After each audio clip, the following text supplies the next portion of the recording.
বর্তমান সময়ে যে শিক্ষা ব্যবস্থা, এই জি শিক্ষা ব্যবস্থায় প্রাইভেট স্কুলগুলোতে আমরা যেটা বিশেষ করে দেখতে পারি যে তারা শিক্ষার পাশাপাশি শিক্ষা দানের ক্ষেত্রে বা একজন শিক্ষক দেখা যাচ্ছে পাঠদানের ক্ষেত্রে সে শুধু বই নয়, বইয়ের বাইরে আলাদা কিছু উপকরণ ব্যবহার করছে। জি তো বেসরকারি স্কুলগুলোতে কিন্তু মানে আপনাদের মতো যারা স্বায়ত্তশাসিত বা সরকারি স্কুলগুলোতে কিন্তু এই প্রচলনটা একটু কম।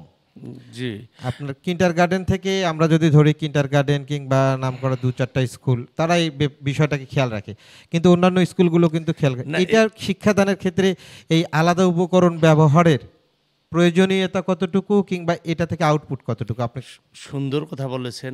আসলে আমরা যারা জি সরকারি বা আধা সরকারি বা এমপিওভুক্ত শিক্ষা প্রতিষ্ঠান, আমাদের কিন্তু বাইন্ডিংস আছে, আমরা চাইলেও অনেক কিছু করতে পারবো না। যেমন যেমন আমাদের যদি বলা যায় যে একটা ডিজিটাল বোর্ড, জি একটা বাচ্চাকে ডিজিটাল বোর্ড বা আমাদের একটা কম্পিউটার ল্যাব আমাদের যদি গভর্নমেন্ট থেকে না দেয়, আমরা কম্পিউটার ল্যাবটা কিভাবে করব? আমাদের তো ধারাবাহিকতা কিছু। আর বেসরকারি স্কুল হলে যারা কিন্ডার গার্ডেন টাইপের যে স্কুলগুলো, তারা নিজস্ব, তারা তো ব্যবসা করার জন্য আসছে, এসে তারা এসে বিভিন্ন উপকরণ কিনতেছে এবং বাচ্চাদেরকে এই শিক্ষায় শিক্ষিত করতেছে বা উপকরণগুলোর মাধ্যমে কিন্তু শিক্ষাদান পাঠদান করাচ্ছে।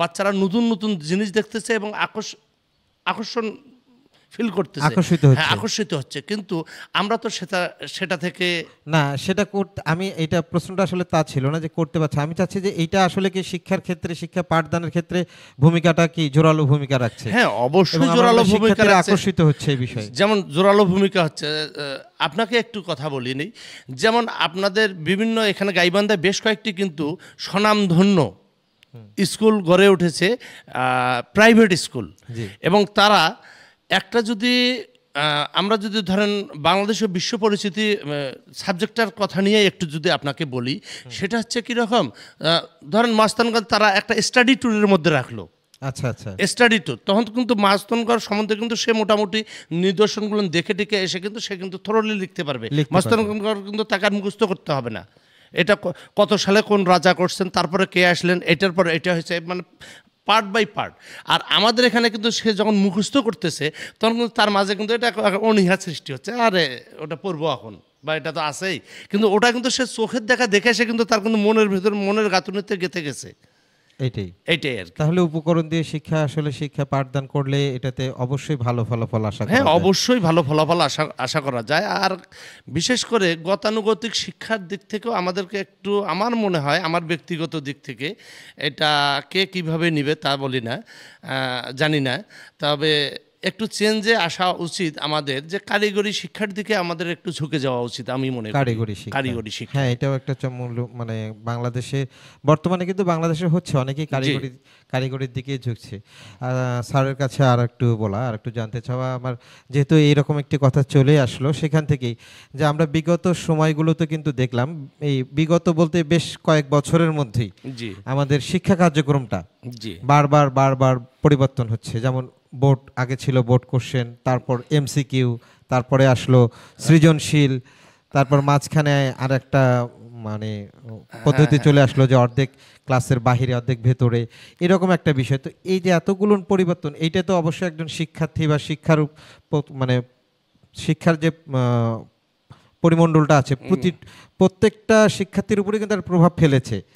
যে 6-এ ওঠার 7-এ ওঠার পরে বই পরিবর্তন হয়ে গেছে, অথবা 8 থেকে 9-এ ওঠার পর বই পরিবর্তন হয়ে গেছে, মানে ব্যাপক পরিবর্তন সেটা। তো এইটা আপনি আসলে স্যার কিভাবে দেখেন যে এই পরিবর্তনটার মধ্যে কোন পদ্ধতিটা যুক্তিসঙ্গত এবং ভালো?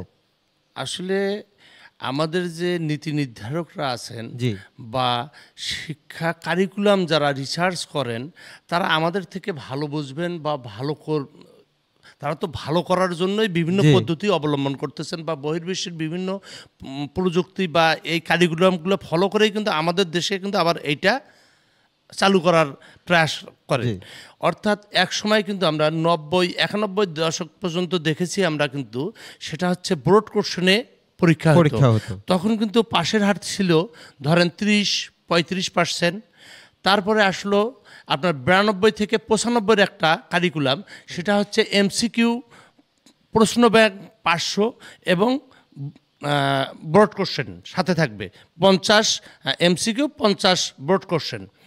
তারপরে 96 থেকে সম্ভবত মেবি 2000 বা 98 পর্যন্ত তাদের কোনো প্রশ্ন ব্যাংক ছিল না, আনলিমিটেড এমসিকিউ পড়তে হবে, হয়তো 2500 3000। এই যে চেঞ্জগুলো তারা ডে বাই ডে, এটা আমার মনে হয় তারা যারা কারিকুলাম বিশরদ তারা মনে হয় এটা চেক করে দেখতেছেন, বা হয়তো বা তারা ইয়া করতেছে কিভাবে আমাদের শিক্ষার মানটা উন্নয়ন করা যায়। তা মান উন্নয়নের ক্ষেত্রে বহির্বিশ্বে কিন্তু অনেক শিক্ষা প্রতিষ্ঠান আছে যা, যেমন এর আগে বিগত সরকারের আমলে একটা কারিকুলাম দিয়েছিলেন। কারিকুলামটা আমি বলবো না যে খারাপ, এটা আসলে আমাদের দেশের জন্য আমার মনে হয় প্রযোজ্য নয়। কারণ আমাদের শিক্ষা প্রতিষ্ঠানে আমাদের ক্লাসে ন্যূনতম 40টা স্টুডেন্ট থাকে, আমরা কিন্তু সময় পাই 40টা স্টুডেন্টদের জন্য 45 মিনিট। একটা ক্লাসে যখন আপনি যাবেন, গিয়ে কিন্তু যে বাচ্চাটার অ্যাটেনশন, আমি গিয়েই যদি পড়াতে চাই কিন্তু বাচ্চারা কিন্তু একটু কিন্তু তখন অমনোযোগী হবে। বাচ্চাটাকে কিভাবে মনোযোগী করতে হবে এটা কিন্তু আমার এটা আপনার ওন টেকনিক আমি মনে করি। এক এক শিক্ষকের এক এক পদ্ধতিতে থাকতে পারে। যেমন আমি হয়তো ফার্স্ট টাইম গিয়ে তোমরা কেমন আছো, হয়তো বা 2-1টা কথা বা একটু মত বিনিময় বা একটু জোকস করে একটু কথাবার্তা বললাম, তখন বাচ্চারা সবাই একটু রিল্যাক্স মাইন্ডে একটু কথাবার্তা, তখন আমি বললাম তাহলে আমরা একটু পাঠদানে যাই। তখন বাচ্চাটা সবগুলো না তখন দৃষ্টি কিন্তু আমার দিকে থাকে, তখন আমি কিন্তু তাদেরকে যেটা দিচ্ছি সেটা কিন্তু গ্রহণ করতেছে। আবার অনেকের পাঠদানের পদ্ধতিটা আবার ভিন্ন রকম থাকে, হয়তো বা এই পড়া দিচ্ছে, এই পড়াটা পড়ো, তখন হয়তো বা বাচ্চারা একটু গসিপিং করে। আর আপনি যে কারিকুলামের কথা বললেন, আসলে আমি একটু সরে আসছিলাম আর কি পাঠদান আপনার কোশ্চেন থেকে, যে কারিকুলামটা আসলে দেশের গভর্নমেন্ট তা ওনারা ডে বাই ডে যতটুকু ভালো করার প্রয়োজন তারা চেষ্টা চালাচ্ছে, কিন্তু আমাদের দিক থেকে আমি মনে করি অনেকটা আমরা পিছিয়ে।